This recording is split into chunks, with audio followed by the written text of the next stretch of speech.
We continue now at the top of Daf Vavam Beis in Meseches Sotah. This is Sotah Daf 6b. On the previous summit of Shesha said that if there are Eidim b'Medinas Hayam, if there are Eidim far away who know that a particular Sotah committed adultery, so then we say the waters are not really going to test that Sotah. And so the Gemara is in the middle of asking from a Mishnah later on. The Mishnah is talking about cases of Sotah where the Karban Mincha that she brings has to be burned. You can't redeem it, and you're not able to actually bring it as a Karban. And the Mishnah lists the following cases. Homeris Tamea Ani, let's say she admits that she was defiled, she admits to the infidelity. V'shabo la Eidim she Tamea, or let's say Eidim come and they testify that she committed adultery. And so the Gemara now clarifies the Mishnah. Da'asu Eidim Eimas. When are these Eidim coming and saying that she committed the adultery? Ilema Mekame de Tikdash. If you're going to say that this is before the Karban Mincha was actually sanctified in the Kli Shares, so the halach is at that point in time, it's not called a Kedushas Haguf, it's just a Kedushas Peh, it's just a verbal Kedusha, says Rashi, and therefore it should be able to be redeemed at that point. Tepik L'chulin. It should be able to be redeemed and go L'chulin. You don't have to burn it. So Ela Levasar de Kaddish. Rather, it has to be that the case is it's after it was already in the Kli Shares, then the Eidim come. Rashi says, El Levasar de Kaddish de Kli Shares mekadjen esaroy lehem shelo lotzei sod l'chulin. The halach is once it goes in the Kli Shares, it doesn't go l'chulin anymore. Kedetanan kol hanogeh behem yikdosh. It says over there, anything that touches is going to be sanctified. V'likare ve'ena ru'uya. Now you can't bring it as a carbon. Sharei eina ba lahazker avona shel zu shatibadik. The whole point of bringing the Karban Mincha is to mention the sin that she should now be tested by the waters. V'areihi beduk of yomedis. But at this point in time, the Eidim have already come. She's already been tested, so to speak. We already know she committed adultery. Now you can't take this Karban Mincha and decide to bring it as a donation to Mincha Sorim because it's a Mincha of barley. And ain't a Ksheira elo the Sotah uli Omer. The only thing you can use a Mincha of barley for is for Sotah and Omer. And that's why in this situation, there's nothing that you can really do with the Karban. It has to be burned. So that's what the Gemara says. Ela levasar de Kaddish. Obviously the case over here is, it's already been in a Kli Shares. And so now the Gemara says as follows.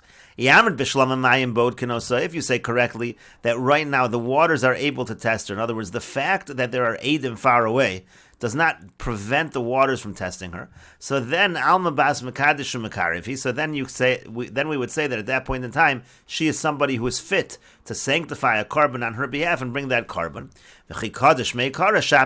And therefore when we sanctify this Karban Mincha in the first place, it actually is going to be properly sanctified. But that would be against Rav Sheshes, because that would be saying that at the time they sanctified the Karban Mincha, in theory the waters could have tested her. And that would all make sense. Because of that, her Karban Mincha would be burned in this case, according to the Mishnah. But again, it would go against Rav Sheshes. But if you're going to say, like Rav Sheshes, that in this case, the waters never would have tested her because there were Eidim far away who knew what happened. But in that case, Tigli Milsalam Afreya. So if that's the case, retroactively it should be revealed the Chi Kaddish Meikara B'Tos Kaddish, that even the sanctification that took place originally was really by mistake. Really, the waters never would have tested her. This was not a situation that was fit for being tested by the bitter waters, and therefore the Mincha should have never been Kaddish, V'Tepik L'chulin. And if it was B'Tos Kaddish, so then it should be able to go L'chulin. You don't need to burn it. Rashi over here explains the Amr B'Shlam Mayim Bod Kenosa Im Shosasa Ad Shalo Bo Eidim, meaning theoretically, had she drunk the water before the Eidim came, the waters would have worked. Alma B'Shosh Nitna B'Chli Ru'uya Haisa L'Chli Sharis. That would mean that when you put it into the Kli, it was fit to be put into the Kli. It's like any other mincha sota that you're makdash. You have a situation of doubt over here trying to test her. And therefore the sanctification in the kli is good. And therefore, when the Eidim now come, so now you can't bring the mincha anymore. There's nothing you could do. It's kaddish. You can't bring it as a Karban any longer, but it also can't go l'chul and has to be burned. But if you're going to say that the waters never could have tested her anyway, she's not even fit for the Karban Mincha because she can't be tested because there are Eidim somewhere in Medinas Hayam that know what's going on. So it should come out retroactively where this was never fit to be put into a Kli Shares. And the halacha is that the Kli Shares can't be Mekadesh something unless it's fit. But typical Chulin below opinion, and Rashi says in that case, it should even be able to go L'chulin without any redemption. kedushas pesha hu kedushas klisha lo hakol betos. All of the sanctification here is all by mistake. The verbal sanctification and putting it in the kli was a mistake. Shahayinu sevurim sheitu in a mincha. We thought she required a carbon mincha. We thought we were going to test her. V'yeino kain. It's not true. The hekdesh tos ain't no hekdesh, and hekdesh betos is not going to be hekdesh. And so therefore it seems from this Mishnah against Rav Sheshes, it seems from this Mishnah, even though there are Eidim b'Medinas Hayam, still the waters in fact do test her. And so the Gemara says, Amar Rav Yehuda midiskarta. Rav Yehuda midiskarta says, he answers the Mishnah on behalf of Rav Sheshes. The case over here could be Kegon Shazinsa Ba'azara. What actually happened was she committed adultery already in the Beis HaMikdash, in the Azara. It was after she already sanctified the Karva Mincha that she committed this adultery. The Chi Kadosh Mei Kara Shaper Kadosh. So the original sanctification was a good sanctification. Now the Eidim are coming and they're saying that she committed this adultery later on in the Azara, and so that's why the Karva Mincha has to be burned. Rashi explains, meaning after she sanctified it, she committed the adultery, and that's what the Edom are coming for. Rishona, not the original defilement on the first seclusion. Therefore, when it was sanctified in the Kli, it was able to be sanctified. There were no Edom really at that time. This whole event happened later on. That's the explanation of Yehuda Midaskarta is giving on behalf of Rav Sheshes. But the Gemara says, Maskifler of Mesharshi, or Mesharshi asked on this answer, but aren't there young Kohanim that are escorting her the whole time? How does she have the opportunity to commit znus at that time? And so the Gemara answers to that, she actually committed znus together with these young Kohanim that are escorting her. Rav Ashi said, you can give another answer. Maybe she needed to use the bathroom, and therefore they weren't with her at every moment, and she was able to commit adultery. She was able to have znus at that point in time. Do you think that the Pirchei Kahuna, the young Kohanim, do you think they keep her locked up? Of course not. There's always going to be some opportunity. But the Gemara continues, Rav Papa says, Liolam kedamrin and meikara. Really, the way to answer this Mishnah is as we originally answered. Rashi says, Liolam kedamrin and meikara. Really, the Edom are coming and they are testifying about a defilement that happened on with the first seclusion. It wasn't something that happened in the Azara. And still, it's not going to be difficult to Rav Sheshes. Again, the question is, isn't this a situation where it was sanctified at a moment in time where really she wasn't fit to be tested by the waters? And Rashi explains what the Gemara will say. When we say that something that is not fit for sanctification goes l'chulin, you're right, on a doraisa level, really it would go l'chulin. This is all a halacha, this Mishnah is all a halacha midrabanan, that you have to burn this carbon mincha. Not because not everyone knows the halachas. That people are going to realize it's because of the fact that they were Eidim in Medinas Hayam. Therefore, it wasn't fit to be kadosh. And people will be confused and they'll say, they're going to think this was sanctified in Kli Sharis, and apparently things that were sanctified in Kli Sharis, you are able to redeem them l'chulin. And so again, that's what the Gemara says. Rav Papa says, Liolam kedamrin and meikara. Really, the case is the Eidim are coming and testifying that she actually committed the adultery, and this all took place before it was sanctified in the Kli Sharis. And that which you're asking, why do you have to burn this carbon mincha? It should just go l'chulin because the whole thing is obviously a mistake. The waters can never test her, according to Rav Sheshes. And again, like Rashi said, midrabanan. This entire halach in the Mishnah is midrabanan. Gezeira shema yomru motziin michli sharis l'chol. It's a gezeira that people will think that something that's sanctified in kli sharis, you're able to redeem it and it's able to go l'chulin, and that's not really the case. Of course, that's not what's happening over here. What's happening over here really would have been that it was a mistake, and that's why it's chulin. But people don't realize that, and therefore, for that reason, in this case, since it was put into a kli sharis, and now the Eidim came, so we're going to burn this carbon mincha. And the Gemara continues, Mesev Rav Mori. Rav Mori asked the following question, and this is really a question against Rav Papa. Rav Papa is saying that in a situation where something is in a kli sharis, you always have to burn it, otherwise people might get confused. And so we're asking on that from the following brisa from the Tosefta, Nitzmes minchasa ad shelo kitcha b'kli.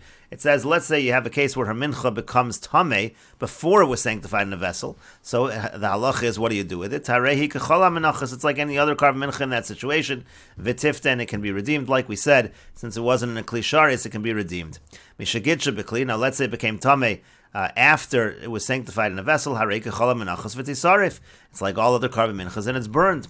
Kiddush hakometz, let's say they sanctify the fistful that they take from the carbon mincha, but they didn't actually bring the carbon ad shemesu until he died, the husband died, or ad shemesu until she died. So again, it's like all other menachas and it is burned. And the Brisa continues, Karav hakometz v'lo hispik lechol shirayim ad shemesu or ad shemesahi. Let's say the kometz was brought, but they didn't finish eating the rest of the carbon until either he died or she died. It's like other carbon minchas and it is eaten. And the reason why it's eaten is because the carbon was brought because he had a situation of doubt over here. We had to resolve whether or not she was guilty. And Kippur Sveika, the Sveika has now been atoned for. It's gone. In other words, the carbon mincha served its purpose and therefore it can be eaten. And the Tosefta continues, Bo'ula Edim Shi Tameya. Now, if Edim come and they testify that she was defiled, they testify that she was guilty, so Minchasa Nisrefa. So then her carbon mincha is going to be burned, as we said above. And finally, the Brisa concludes, and this is the critical line, Nimtsu Eideh Zomamin. If it turns out that her Edim are false witnesses, this is talking about the witnesses who testified that she went into seclusion with the man. If it turns out that they were false and everything they're doing here is for nothing, so then Minchasa Chulin. So then her carbon mincha becomes Chulin. And the question here in Rav Papa is, Rav Papa said that if you have a situation of a carbon mincha that was sanctified in a kli, even if it turns out everything was mistaken, it can't go l'chulin because people will get confused and they're going to think that something that was sanctified in a kli can be redeemed. And so therefore over here also, according to Rav Papa, there should have been a gzeira midrabanan, there should have been a decree midrabanan, that it doesn't become chulin, that it has to be burned so that people won't get confused. And the Gemara answers to that, Edim Zomin Koamrit, are you trying to bring a proof from a case of Edim Zomin? Edim Zomin Kala Islu. Edim Zomin, there's a kol, the word goes out, everyone knows what happened, and so no one's going to get confused in this particular case. And the Gemara continues, Tanya Kavase de Rav Sheshes v'lav mitayim. We have a brisa that actually supports Rav Sheshes, but it doesn't give the same reason that Rav Sheshes gave. Again, Rav Sheshes said that if you have a case of a sotah and there are Eidim that are far away that know that she committed the adultery, that know about her infidelity, so then the waters are not going to test her. And this brisa supports Rav Sheshes. The brisa says that the pasuk says tahora, it says she is pure. V'lo sheyesh lo Eidim b'medinas hayam. We learn from that word tahora that it doesn't apply in a situation where there are Eidim far away, meaning in such a situation the waters are not able to test her. That's the support for Rav Sheshes. Utahora, the fact that there's a vav, the extra vav, what does that teach us? Velosha talsula zechus, it means the waters will not test her in a situation where she has merit.